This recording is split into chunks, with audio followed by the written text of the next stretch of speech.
Hi, AT from CNC at Home. Well, I finally did it. I broke down and I purchased a little microscope camera thing. Give it a thumbs up. This was a cool purchase. The intent is to use this to help me focus the laser.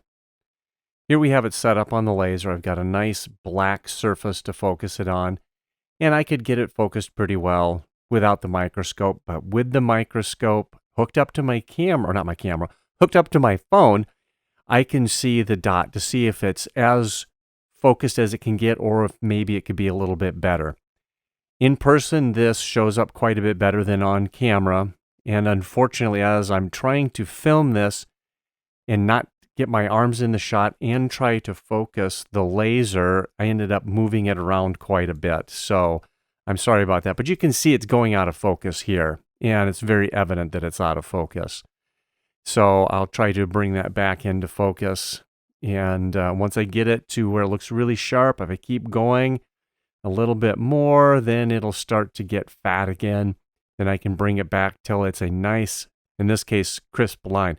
Unfortunately, my phone shut off, so I had to go back in and get that going again. So here we can see that it's fairly focused, but if I continue that direction, it gets a little fat, so I can bring it back until it's, in this case, kind of a nice skinny line. It's not actually a dot on this laser. Anyway, that's how you focus it using the microscope. It works pretty well.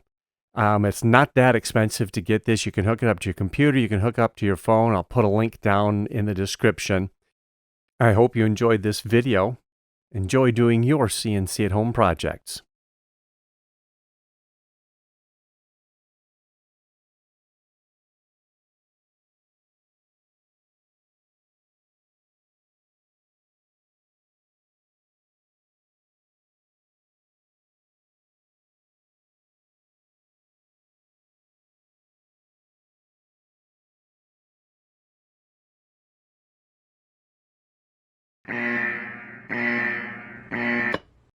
Oops.